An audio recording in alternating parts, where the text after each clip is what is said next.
Hello crafty friends, welcome to another card making video. Today I thought I would do some simple stamping using my distress oxides, and I've chosen an analogous colour scheme, and all that means is that these colours are near each other on the colour wheel, and when you mix them or layer them they won't make mud, they will just work together harmoniously.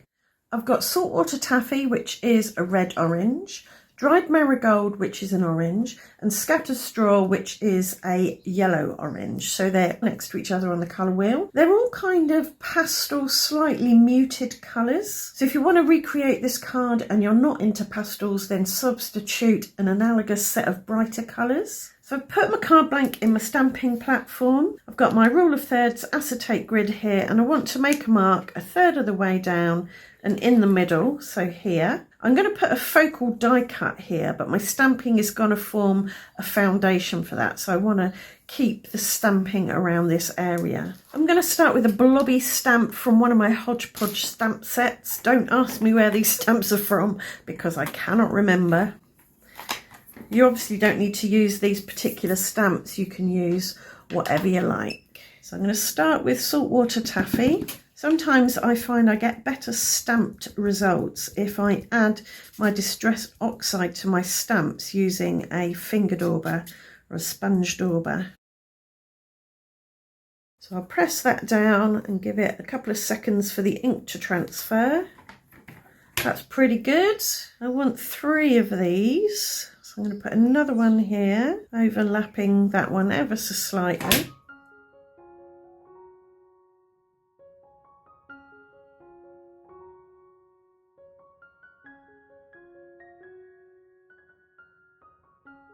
So that's 3 of those done, all around this area here. Now for another blobby stamp. I'm going to do this one with dried marigold and overlap the saltwater taffy blob. Again, I'll ink it up with a finger dauber.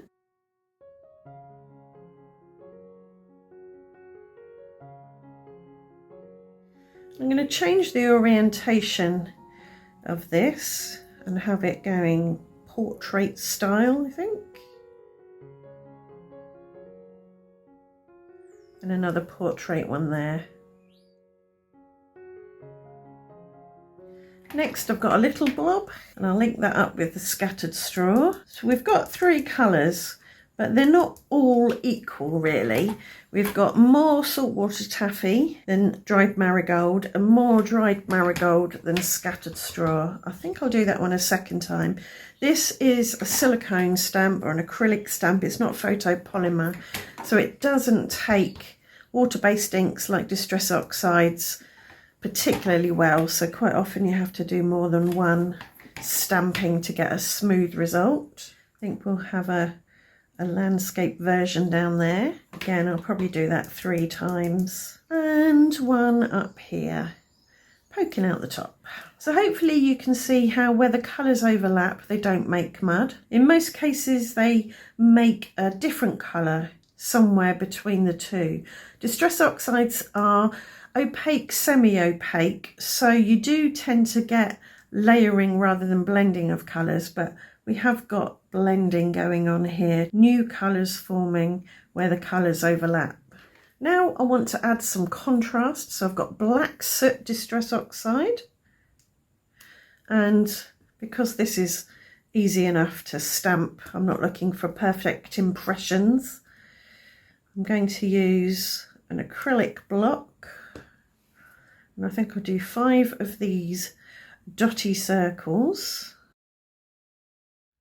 And I've got a smaller one, so we'll use that as well to add a bit more.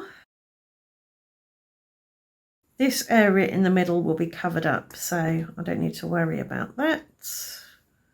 I think that will do for now. We can add more later if we need to. To add some shimmer and shine, I'll spatter on some gold metallic watercolour, trying to keep it focused around this area. So I've masked off that bit and that bit, just with a bit of tissue paper.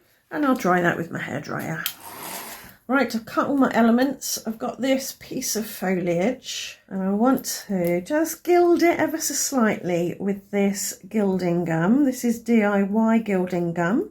made with indigo blue gilding gum and indigo blue luscious powder in Rapunzel. I'll put a little bit of my glass mat and work it into a microfiber cloth, and I can just gently brush that over to catch the embossing and add some gold here and there. Just wipe off any large blobby bits. I did think about cutting this from solid gold cardstock, but I didn't want solid. I think it would have looked too flat for this particular card. I'll put some high-tack white glue on the back, and I've cut a circle from vellum, and it's got a nice little heart trim around the outside, and that's going to sit on top like that. And now I'll add some more glue to the back, but hiding it behind the leaves.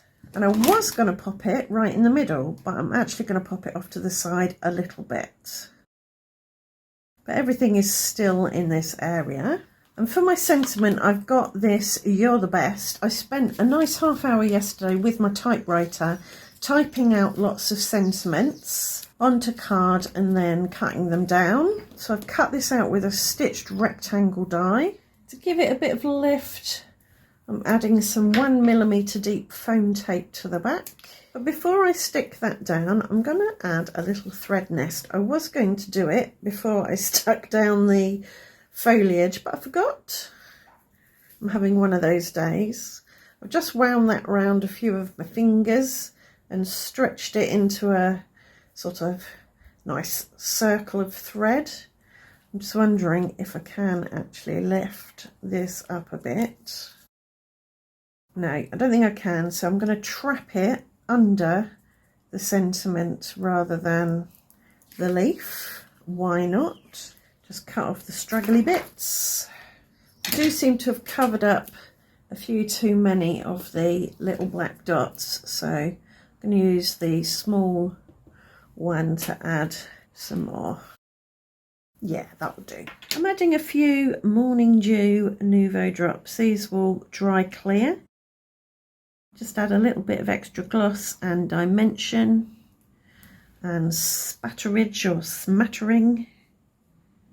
They might absorb some of the ink colours, but that'll be fine. So that's today's card. Happy with that? I think you could actually get away with putting a black piece of foliage or whatever kind of die cut you want. Doesn't have to be leaves, could be hearts, another circle, hexagons, whatever you like. But a black one would really pop, I think. Do stick around for a few more seconds because I will show you some close-ups of this particular card. And if you'd like to see more from me, do subscribe and ring the notification bell, and I'll see you back here very soon for another video. Thanks for watching. Bye for now.